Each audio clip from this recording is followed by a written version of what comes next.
suami istri kami sampaikan shalom dan salam sejahtera juga bagi sidang jemaat Tuhan yang mengikuti rangkaian ibadah telepon dan video streaming. Tuhan memberkati. Baik saudara, kita akan melanjutkan pada kebaktian penyembahan ini. Mengingatkan sekali lagi nanti hari Minggu akan kembali dibacakan pengumuman dan biasanya setelah ibadah. Tapi kali ini sebelum saya tutup ibadah akan disampaikan pengumuman untuk waktu jemaat supaya jemaat masih konsentrasi karena ibadah belum tutup, dan jemaat Tuhan juga yang mendengar firman dari handphone maupun dari video streaming masih bisa mengikuti. Hari Minggu akan diumumkan sekali lagi, akan ada beberapa perubahan waktu dalam ibadah supaya sidang jemaat bisa memperhatikannya. Dan sekali lagi, Kamis mendatang tidak ada ibadah.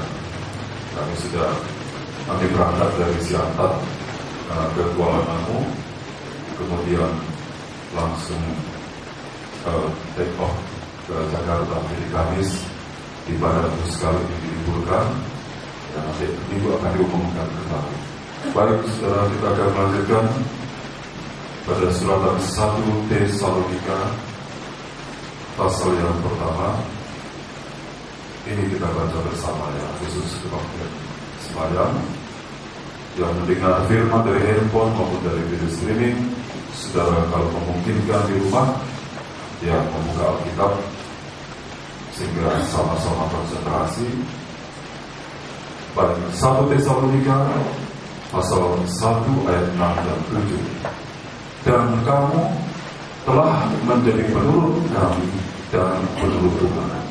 Dalam penindasan yang berat, kamu telah menerima firman itu dengan sukacita yang dikerjakan oleh Roh Kudus. Ayat 7, sehingga kamu telah menjadi teladan untuk semua orang yang percaya di wilayah Makedonia dan Akhaia.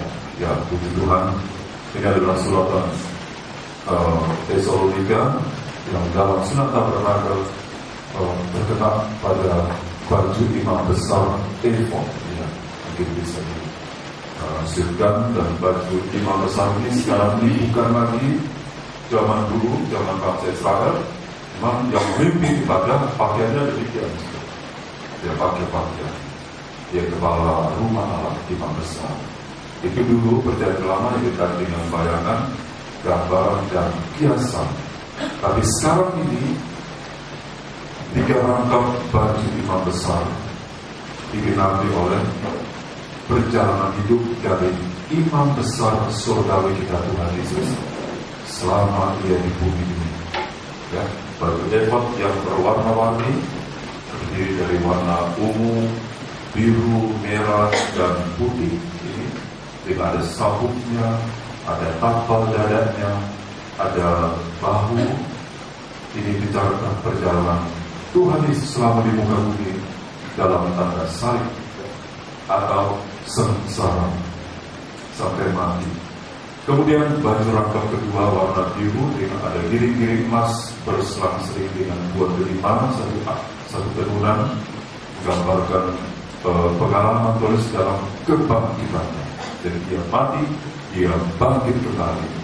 Kemudian lelang putih halus yang ada berjalan-jalan seperti net mata. Ini adalah perjalanan Tuhan Yesus dalam kemuliaannya. Jadi ketika pakaian ini tidak lagi kita kenakan, saudara, tetapi ini berbicara tentang perjalanan hidup dari Tuhan Yesus Kristus, dan seluruh perjalanan hidup Tuhan Yesus, baik dalam tanda kematian, kebangkitan sampai pada kemuliaannya, itu sekarang menjadi teladan bagi kita gereja Tuhan. Ya, menjadi satu contoh, satu patron. Kita tidak boleh mencontoh yang lain, nanti kita akan kecewa. Kita harus contoh Tuhan Yesus. Jika dia pikul salib, maka kita juga harus rela pikul salib, menyangkal diri. Jika Tuhan mengalami aniaya, sengsara, penderitaan, kita juga harus rela mengalami. Walaupun pengalaman sengsara yang kita alami tidak akan melebihi kemampuan kita.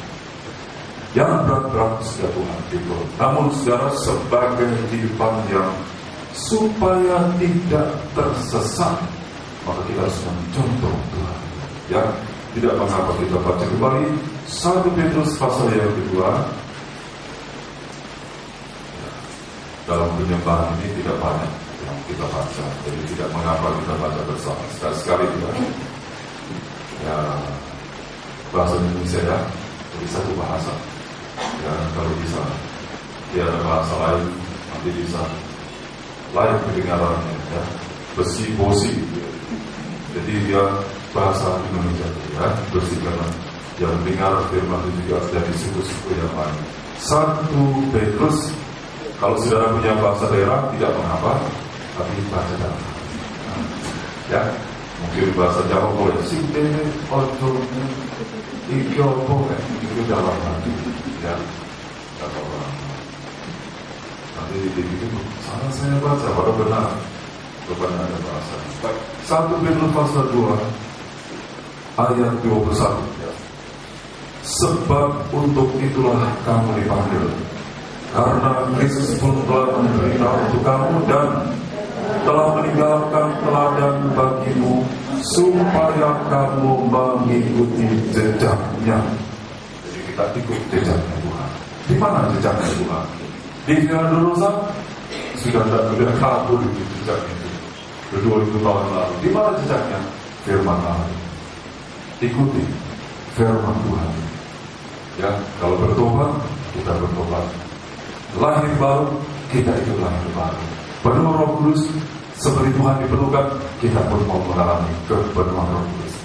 Seperti Tuhan Yesus membaca Alkitab, ya, Tuhan menerangkan Alkitab. Tidak tahukah kamu? Tidak, kamu baca kali itu, kita juga baca. Seperti Tuhan mengatakan, akulah terang dunia. Tidak ada yang salah dalam dirinya. Kita perlu belajar untuk menjadi terang dunia. Kalau Tuhan adalah pendoa siapa? Dia sebagai anak Allah yang tidak bertabernakel, tidak mengapa, jadi disebutkan. Ya. Kalau dia suka berdoa, dia anak Allah. Ya, dulu digambarkan dengan mezbah dupa emas. Maka kita juga belajar berdoa. Dia saja anak Allah, berdoa, menunjukkan satu teladan, meninggalkan satu teladan. Amin. Kalau dia anak Allah, Maha Kudus, Maha Sempurna, Maha segala yang baik, masih berdoa, apalagi kita. Jadi kalau dia berdoa itu meninggalkan teladan sejak untuk kita ikuti. Berdoa kepada siapa? Bapa yang di surga. Bukan berdoa kepada murid Napolo, Tete mahasiswa, tidak. Tapi kepada Bapa di surga. Bukan di Padua Ginjal, bukan. Ya, nenek moyang kita orang Batak tidak mengenal istilah surga. Mereka mengenal istilah Padua Ginjal. Di atas itu roh penguasa kerajaan angkasa. Tidak itu. Kita berdoa kepada Bapa kita di surga dalam nama Tuhan Yesus Kristus.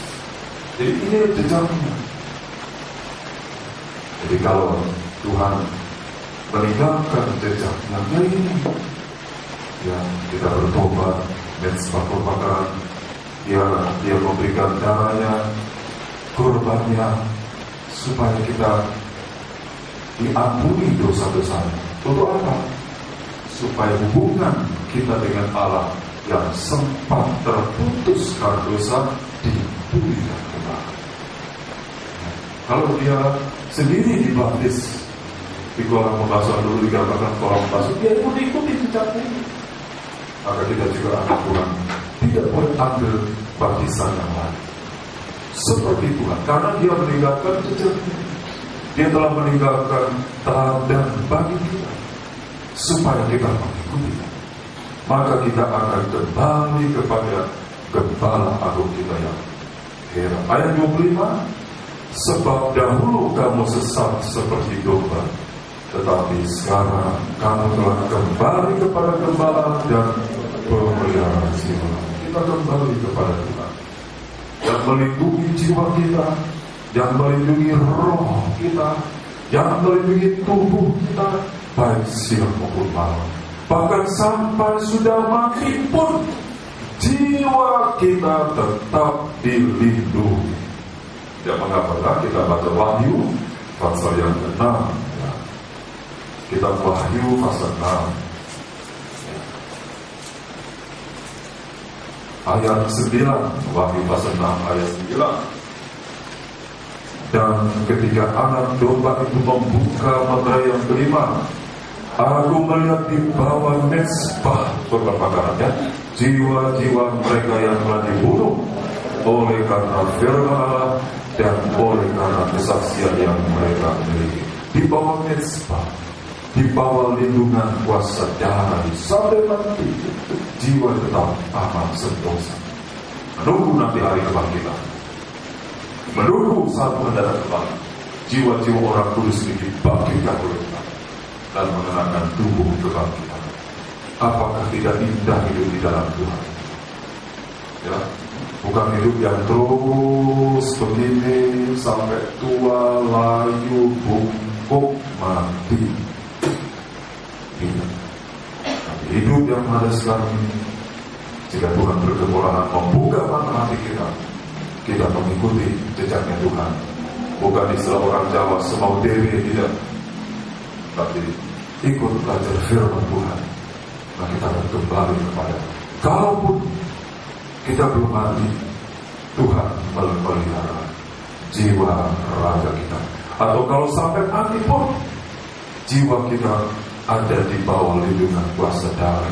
Mati tapi tidak masuk neraka. Ya, tidak masuk neraka.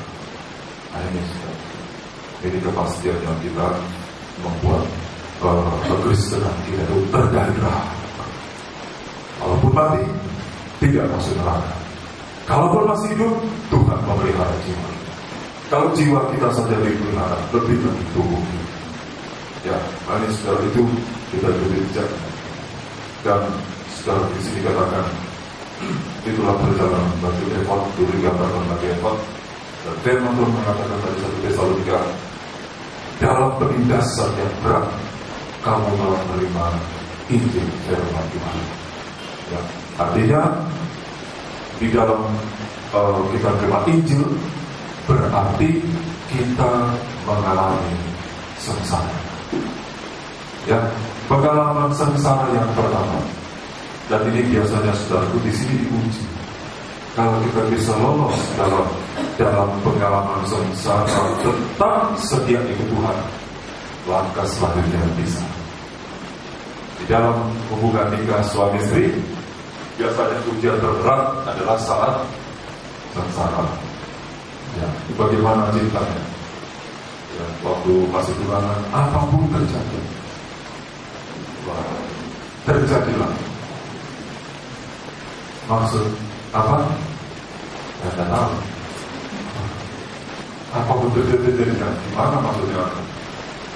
Pokoknya tidak ada yang dapat memisahkan aku dan engkau. Luar biasa puisi. Ya. Ingin hati mengelur, apa daya gunung meletus.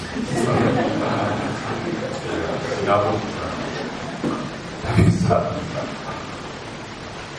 Pokoknya indah. Biar tidak ada apa-apa, cintaku sama tetap bersih. Wah, si Galil dengan cewek.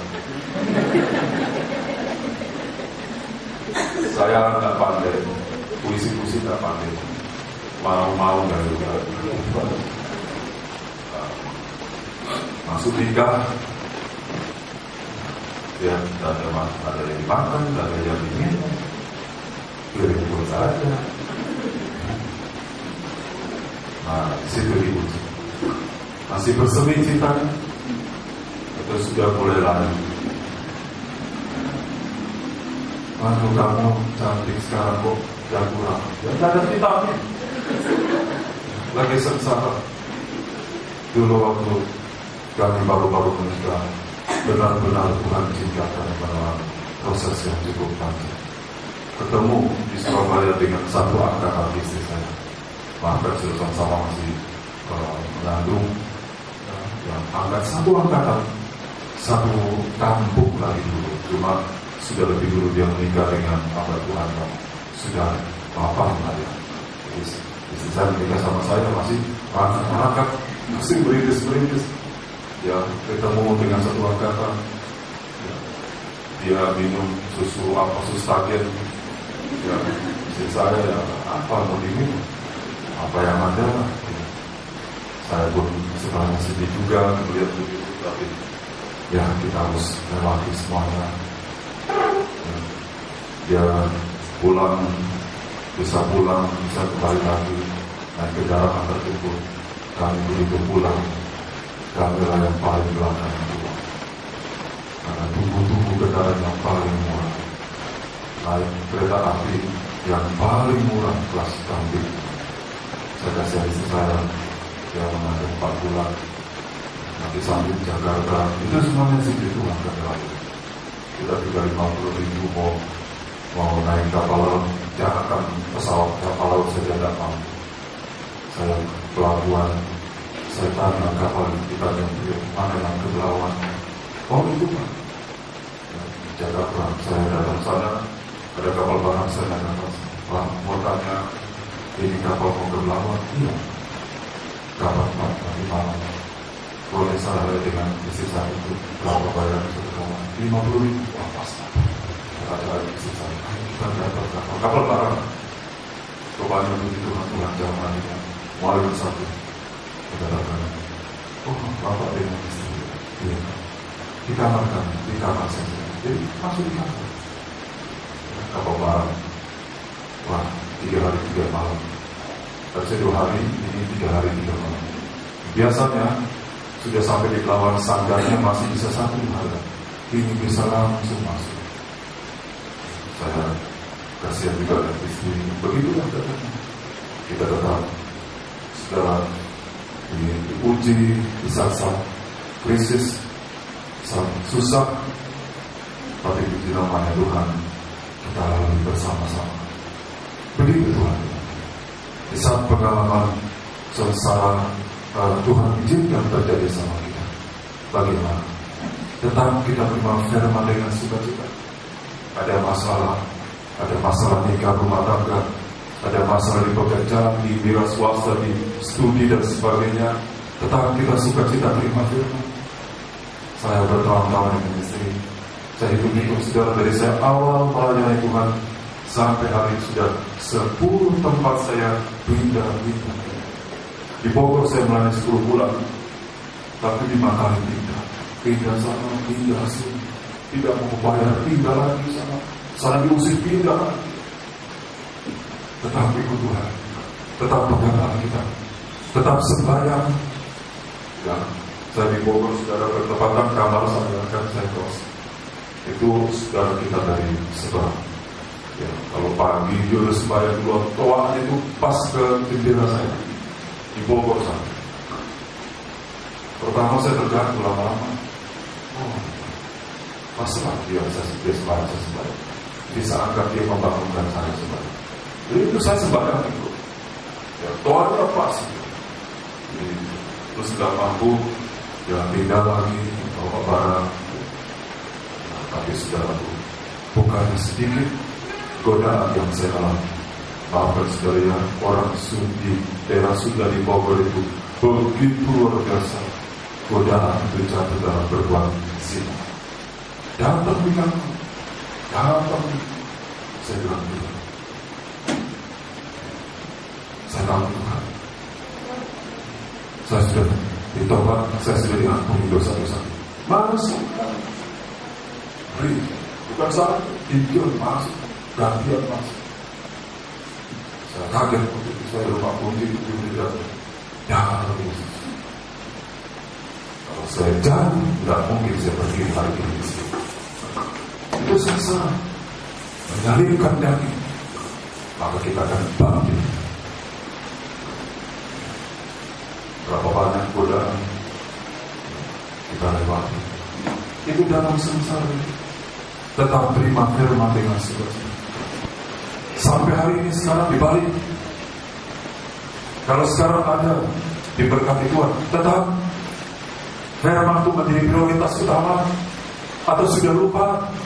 Sudah terabaikan? Dulu waktu susah, sengsara, dalam keadaan terpuruk, cari Tuhan. Semua dikasih gembala, dia tang, tang. Begitu sudah lolos, itu baru belum sampai sasaran dalam sampai masuk kemuliaan. Amin.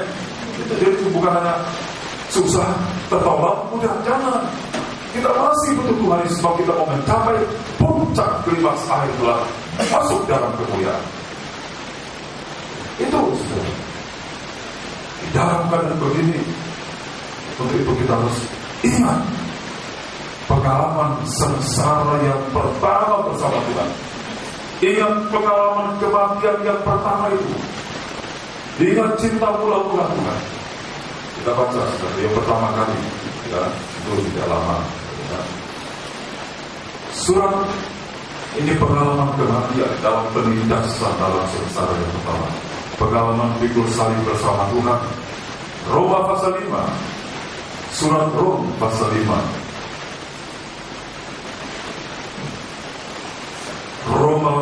Pasal 6, maafkan. Ayat 3, Roma pasal 6 ayat 3. Ini pengalaman pertama pikul salib. Roma 6 ayat 3. Atau tidak tahukah kamu bahwa kita semua yang telah dibaptis dalam Kristus telah dibaptis dalam kematiannya. Ini pengalaman pertama. Pertobatan yang disusul dengan baptisan air.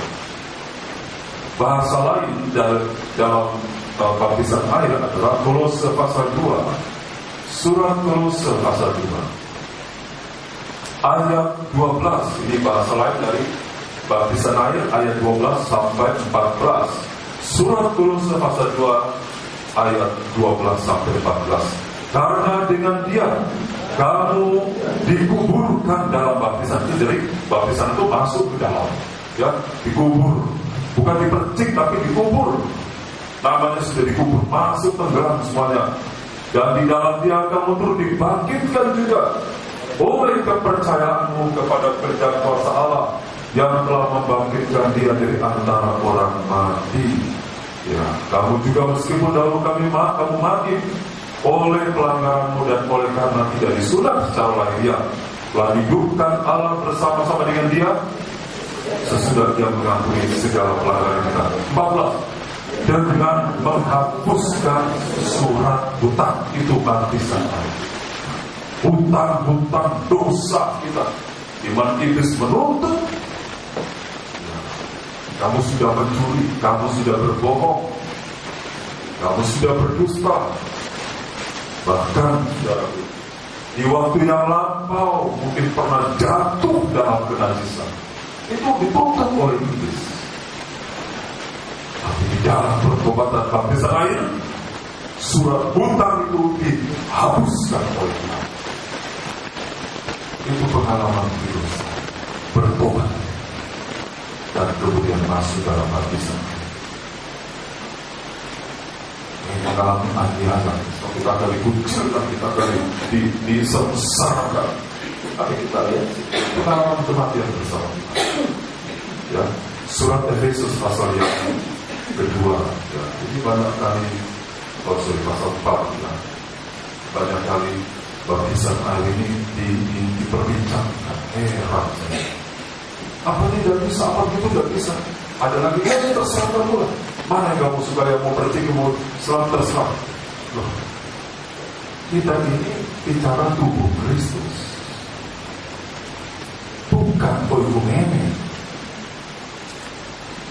Ini pas kita oikumene tidak ada. Alkitab tidak mengenal istilah oikumene. Alkitab mengenal istilah koinonia, tubuh Kristus. Untuk tubuh Kristus, Tuhan memberikan 7 kesatuan. Kita baca Efesus pasal 4 ayat 4 ayat 3 itu, ya. Dan berusahalah memelihara kesatuan roh oleh ikatan damai sejahtera. Ayat 4, satu tubuh dan satu roh, sebagaimana kamu telah dipanggil kepada satu pengharapan. 3, yang terkandung dalam panggilanmu. 5. Satu Tuhan. 6. Satu 5 dan 5 satu iman. Terus 6. Satu baptisan. 6 7. Satu Allah dan Bapa dari semua, Allah yang di atas semua dan oleh semua dan di dalam semua. Jadi satu tubuh, 2 satu roh, 3 satu pengharapan, 4 satu Tuhan, 5 satu iman, 6 satu baptisan, 7 satu Allah, satu Elohim, satu Yahweh. Bukan tiba nama tidak bolong, bukan tiap manis, bukan olah tidak. Satu Tuhan, satu Allah pencipta. Ini untuk tubuh Kristus. Untuk tubuh Kristus Tuhan memberikan satu baptisan. Ini namanya koinonia, bukan koinomen. Kalau ekumen itu menurut aliran karismatik, menurut aliran Protestan, menurut aliran Advent, ya Alkitab tidak ada Advent, Alkitab tidak ada Pentakosta, ada karismatik, gereja Katolik, Alkitab tidak ada Islam Protestan, dan kata Alkitab hanya mengenal tubuh Kristus. Sekarang kita bicara masuk tubuh. Kalau masuk organisasi ya silakan. Aku nggak mau di Islam, aku mau itu dari hijab berbaca. Silakan. Tapi dia masuk organisasi, bukan masuk tubuh Kristus. Kalau mau masuk tubuh Kristus, ini satu baptisan. Inilah di mana Kristus akan meletakkan kepalanya, pribadinya yang percayakan kepada kita. Kalau pribadinya sudah dipercayakan kepada kita, tidak ada yang dapat memisahkan kita dari Tuhan.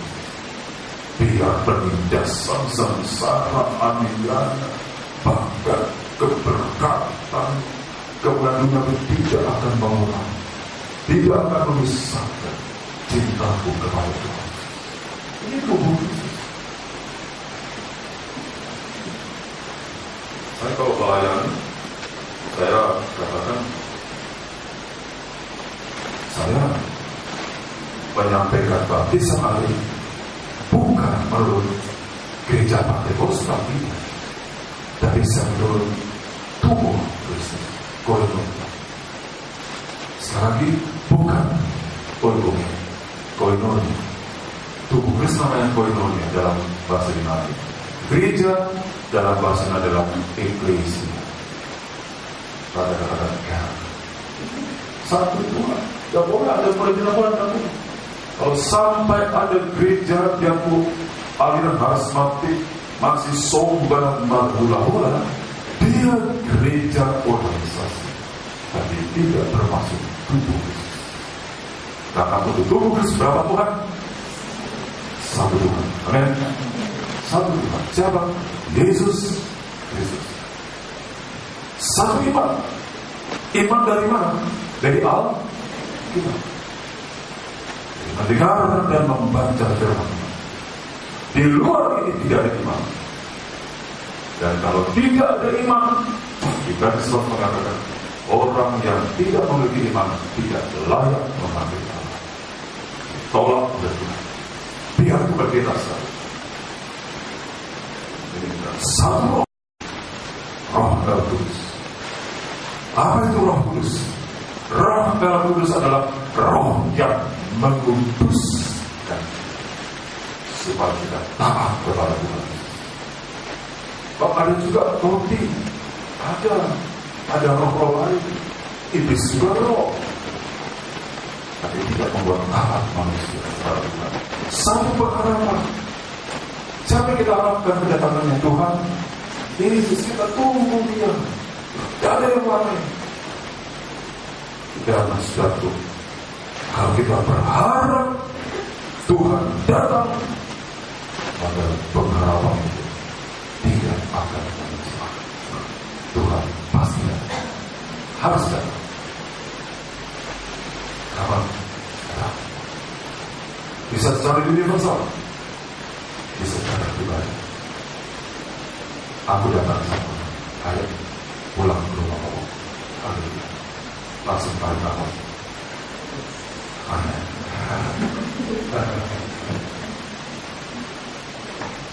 Tapi waktunya tidak ada seorang pun yang tahu. Kalau yang satu berarti bunuh. Malah ini atau bunuh. Ya bunuh diri. Tidak ada seorang pun yang tapi kita harus berharap. Kita yang antara sendiri Tuhan pasti membawa kita ke rumah. Kalau kali kita sengsara, kita dihapus semua. Kesudahan semua tidak ada batas. Kita bawa senang dalam dosa berapa tahun bisa dinikmati? Satu waktu kita mati dan yang menembus itu dengan sengsara yang tidak ada batas. Itu pengharapan. Satu iman, satu baptisan. Itu tubuh Kristus, satu baptisan. Yang mendengar firman dari handphone, dari video streaming yang belum dibaptis seperti baptisan Tuhan Yesus, belum masuk tubuh Kristus. Bukan kewenangan saya, tapi Alkitab mengatakan. Ada baptisan seperti pendeta, ada lagi sudah beda cerita Pangeran ke Sungai Yordan. Dia baru sampai sendiri Pak. Ada lagi sampai 7 orang. Nama Tuhan terus. Ini mau banget, bisa tuh mau ya, pemain sirkus. Ada yang membaptis. Aku udah mau baptis sendiri. Malu bila orang. Ya, untuk baptisan air Tuhan mengutus pertama kali siapa? Yohanes Pembaptis. Kalau Petrus bisa membaptis sendiri, tidak usah bukan suruh Yohanes Pembaptis. Tuhan suruh juga apa? Pergi baptis mereka, betul? Tuhan suruh harus ada yang membaptis. Tapi jangan wanita, tidak boleh. Tapi ibu gembala rapi, tidak boleh. Harus laki-laki yang memang Tuhan pakai. Bisa diwakilkan oleh tua-tua atau evangelis, tapi harus laki-laki. Ini merupakan sakramen kudus. Ini pengalaman sengsara. Menerima Injil sampai dengan baptisan air, kita akan menerima sengsara karena salib. Tetapi sengsara yang karena Tuhan tidak menghancurkan. Justru kita baca ya ayat yang terakhir 1 Tesalonika pasal yang 1 tadi ayat 7 kita baca sekali lagi surat 1 Tesalonika ya 1 Tesalonika pasal 1 ayat 7 sehingga kamu menjadi teladan untuk semua orang yang percaya di Gereja Makedonia dan Akaya. Itu maksud di dalam kita mengikuti firman Tuhan. Nanti kita akan menjadi teladan bagi orang lain. Dosa dulu sampai ke kota Medan, ke Kalimantan kita untuk keluarga kita. Di dalam pengalaman sengsara ini kita tetap ikut Tuhan. Tidak bersungguh-sungguh, tidak berbantah-bantah, tidak tawar hati. Kita akan beri teladan bagi keluarga. Seringkali saudara, kita bisa mengenangkan juga justru dari pola hidup yang benar. Mungkin saja kita dikecewakan oleh suami kita, dikecewakan oleh suami yang kita nikahi, istri atau anak yang kita lahirkan, ya. Tapi Tuhan dikecewakan oleh orang yang dia selamatkan. Tapi Tuhan tetap hidup. Kita harus pandai Tuhan. Kita siap Tuhan sebabnya. Dalam sengsara darahnya bercucuran berceceran sampai muncak tak kemana-mana. Yesaya 53 mengatakan, bagian domba yang gelap. Kita baca dan kita mengenal. Yesaya pasal 53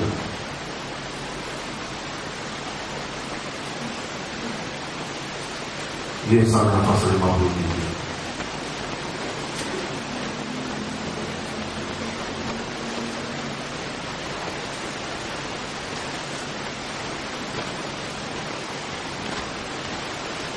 Ayat yang ke-3.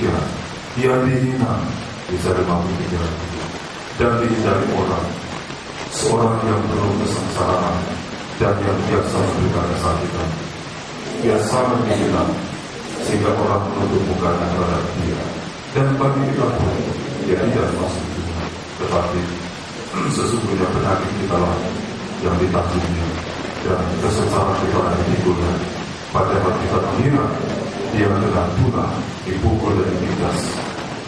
Sekali lagi, tapi dia tertikam, ya, diremukkan oleh kejahatan kita, dan jalan yang mendatangkan keselamatan bagi kita ditimpakan kepadanya. Dan oleh gelut-gelutnya kita menjadi sembuh. Kita beralih ke ayat yang ke-7. Dia dianiaya, tapi dia membiarkan diri dan ditindas, dan tidak membuka mulutnya seperti anak domba yang dibawa ke pembantaian, seperti induk domba yang belum diam di depan orang-orang yang menggunting bulunya. Ia tidak membuka mulut. Mengapa dia tidak membuka mulut? Karena dia domba. Kalau kambing dia buka mulut. Dia tidak buka mulut karena dia domba. Kalau kita tidak buka mulut, dalam penindasan kita dalam domba. Amin. Dan untuk domba, Tuhan berikan dirinya sebagai kepala. Jadi kita saya dengan istri lama bertahun-tahun mengalami berbagai macam suka dan duka. Kami diam. Kalau kita buka mulut ke Tuhan. Kita menyembah Tuhan. Domba itu biar mau dibantai, ya. Saat susah sengsara penderitaan tidak bersungut-sungut. Diam dalam arti kata hatinya adalah tahan. Saat diberkati, dia tidak mengubah. Dia tidak. Kalau dibicarakan kemudian tapi dia buka mulut kalau disediakan Tuhan. Itulah sama seperti Tuhan. Kita tulis seperti Tuhan, tapi kita mengarah ke sana. Amin. Kalau kita melalui dia, kita tidak akan pernah kecewa. Tuhan memberkati. Kita mau duduk tempat kita masing-masing.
berlatih menyembah Tuhan.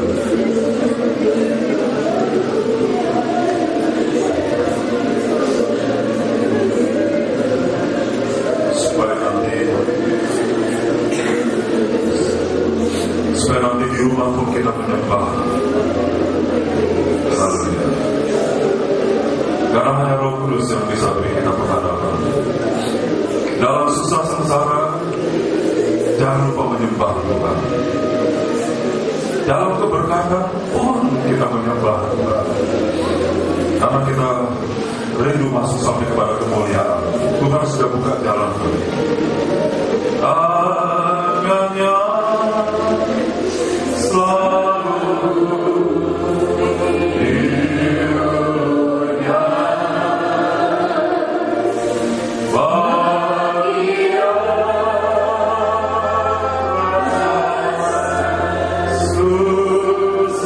susah yang damai yang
dalam penderitaan.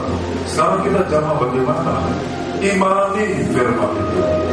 Itu kita jamah. Sebab firman itu adalah pribadi Tuhan.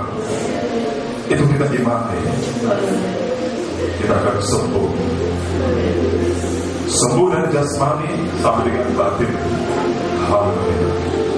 Obat hanya bisa menyembuhkan tubuh, tapi tidak bisa menyembuhkan batin, hati. Hidup Tuhan, haleluya, menyembuhkan tubuh kita sampai kepada batin, jiwa, raga, roh kita. Tuhan sehatkan agar kita tampil Tuhan, diri Tuhan sampai Ia datang kembali. Terima kasih Tuhan, kami akan berkorban untuk pekerjaan-Mu. Tuhan memberkati kami sekalian. Kiranya Tuhan berkemuliaan menerima penyembahan kami. Tuhan sempurnakan dalam nama Tuhan Yesus. Haleluya. Kami akan berkorban. Haleluya. Amin. Saya kembalikan Pak Bapak Ibu Yesus jemaat. Yesus tinggal.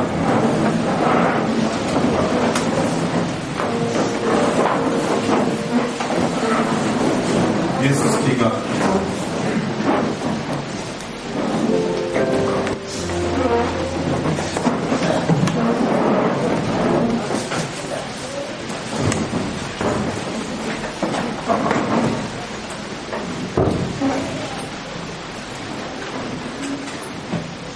Mari kita berdoa dan kita bersembahan kepada Tuhan.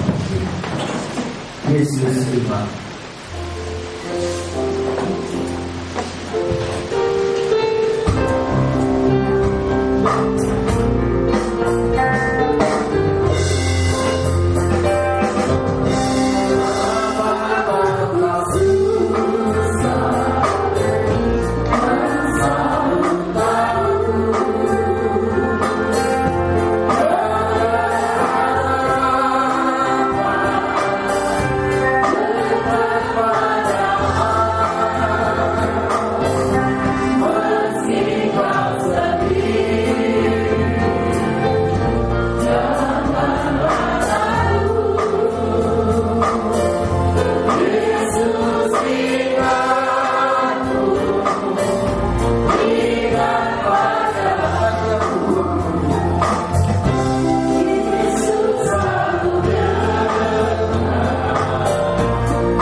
bagi jemaat yang di bulan program mengikuti secara ibadah secara disiplinik yang mendapatkan jadwal, dan juga hari Minggu disertai dengan penyerahan anak oleh saudara kita Pak juga cucu kami.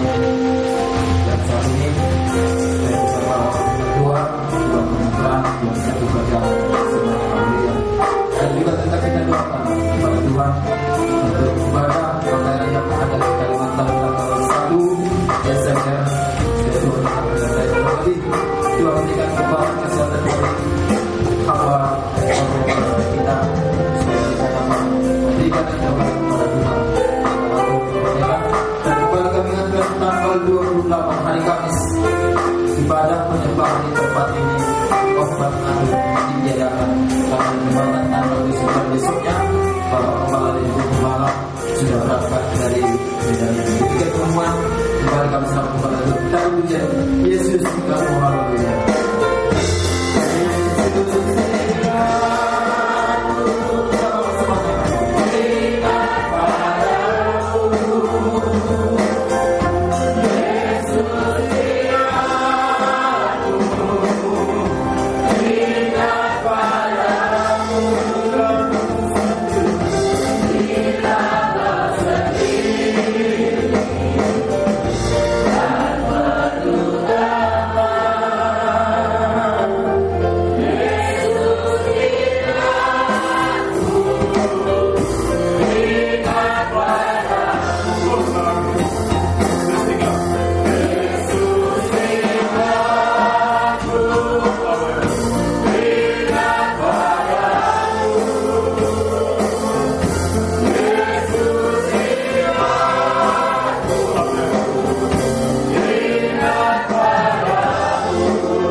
Sidang jemaat mendengar firman dari handphone dari video streaming, dan juga mereka berusaha untuk konsentrasi. Tuhan juga memberkati, haleluya. Berkati juga lara terasa pekerjaan usaha studi pada bicara perjuangan ibadah, pertumbuhan rohani. Tuhan memberkati.